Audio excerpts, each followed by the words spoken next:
In 2007, the Midsummer Classic, the Major League Baseball All-Star Game, finally came to the shores of McCovey Cove. Welcome to 25 years of history and trivia at Oracle Park. From the moment Pacific Bell Park opened in 2000, Giants fans were counting the days until an All-Star Game came back to San Francisco.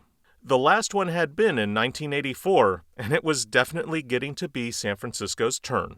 One of the beliefs around teams getting new stadiums is an implicit promise that cities that build a stadium will get an All-Star Game soon after. For Giants fans, there was a wait of 7 years for now AT&T Park to host the game, a time span that saw the other two stadiums that opened in 2000, as well as both stadiums that opened in 2001, get their All-Star Games first. At the time, some fans speculated that San Francisco was getting punished for their privately financed stadium. But ultimately, the 7-year wait was not as bad as it was for some other teams, notably Arizona, who opened Chase Field in 1998 and had to wait 13 years until 2011 to get their first All-Star Game. In addition, both Cincinnati and San Diego waited 12 seasons after their parks' respective openings. San Francisco hosting the All-Star Game in 2007 saw a major break in tradition. Pittsburgh had just hosted the game in 1996, and this was the first time two cities in the same league had hosted consecutive All-Star Games since 1962. At that time, there were 2 All-Star Games a year, and consecutive games were hosted by the Boston Red Sox in 1961 and the American League's Washington Senators in '62. Since then, the American League and National League had taken turns.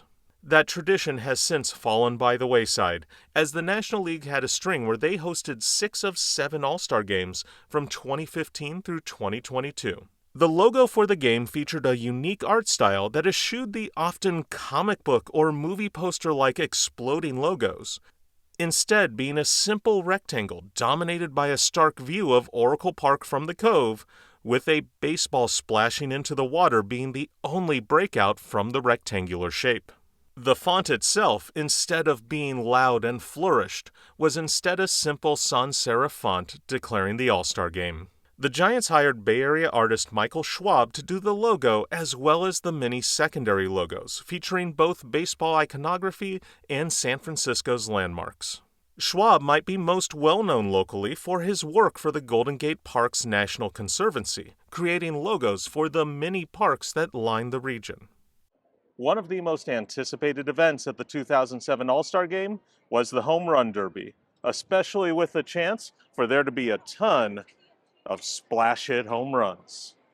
8 hitters participated in the Home Run Derby, though Giants star Barry Bonds opted not to participate, as he often did. He said, "I don't have anything to prove in that," and also noted that he didn't want to tire himself out or mess up his swing. It's just that I'm almost 43 years old. I wanted to do it, in my heart, and I just can't do it anymore. It's just something I'm not capable of doing. The Home Run Derby started by celebrating Willie McCovey, with the slugger giving special edition bats to all 8 of the Derby's participants. Of the 8 participants, 3 were left-handers who many hoped could hit some Cove shots: Ryan Howard, Prince Fielder, and Justin Morneau. But in the entire Derby, the 3 lefties combined for just 10 total home runs, none coming even close to being a splash hit. Of the 74 total home runs hit in the Derby, none hit water. Toronto's Alex Rios had the most total home runs with 19, but Vladimir Guerrero won the Derby in the final round. He had some of the deepest blasts ever seen at the park, including one that fell just short of the glove platform in right center field.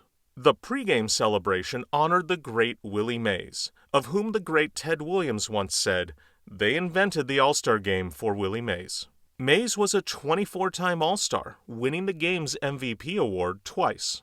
Mays emerged from center field, surrounded by the players, and threw out the game's first throw from his old position in center field, telling recipient Jose Reyes to back up at second base before the 76-year-old threw it. He was then escorted by his godson Bonds to a pink Cadillac to take a ceremonial drive around the field.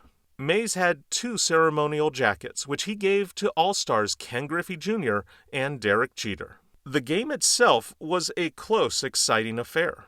while Bonds would not have any highlights for the home crowd with 2 fly ball outs. It was Ken Griffey Jr. who led the National League with an RBI single in the first inning to give the NL the lead, and kept the lead when he threw out Alex Rodriguez at the plate in the 4th inning. But in the 5th, Ichiro Suzuki had a runner on and hit a long fly ball off the right field wall. The ball took an odd bounce away from Griffey and right, and Suzuki was off to the races with an inside-the-park home run, which is still the only inside-the-parker in All-Star Game history. The American League would build its lead 5-2 going into the 9th inning, but Alfonso Soriano hit a 2-run home run to make it a 1-run game. The American League's pitchers began struggling, as 2 closers would walk 3 batters to load the bases in the 9th inning. In a move that is still controversial, National League manager Tony La Russa chose to let Aaron Rowand hit instead of pinch hitting Albert Pujols, the last batter on his bench. Rowand would hit a fly ball to right field that would end the game. The American League won 5-4, giving them their 11th straight win in the All-Star Game, tying the longest winning streak in All-Star Game history. The American League would win 2 more before the NL could get a win in 2010. Well, there may not have been any splash hits, but the San Francisco All-Star Game did host one of the most unique home runs in the history of the All-Star Game, and it was an exciting game, even if the American League did come out on top again. If you come to the park, you can still see a couple of mementos here, whether it's the plaque down here on the ground in the Port Walk, or the flag that flies among the ring of flags at the top of the stadium in the left field corner with the All-Star Game logo and 2007 on it. Do you have any special memories from that 2007 All-Star Game? Let me know in the comments. I may have had 1 or 2 special ones myself. And I hope you'll hit like and follow, and I'll talk to you soon. Vladimir Guerrero having trouble. You know what? And he's such a great hitter. And there we go. As soon as we say trouble, it's back toward the glove. I was getting ready to say. What went on between those two? Oh, I'll ask the big man myself. What was the whole presentation about, Papa? Now that made him the Coke bottle. I gotta get my man the right wood. There you go. See? There he goes. Hit for a bat off, or what did you guys call it? There's your bat off right there. It's almost in the glove. That one is all the way to the Golden Gate Bridge. There's your bat off. I heard you the first time. Low-key, I'm still mad at Brian Sabean for not pursuing Vladimir Guerrero in free agency. My goodness. Well, we might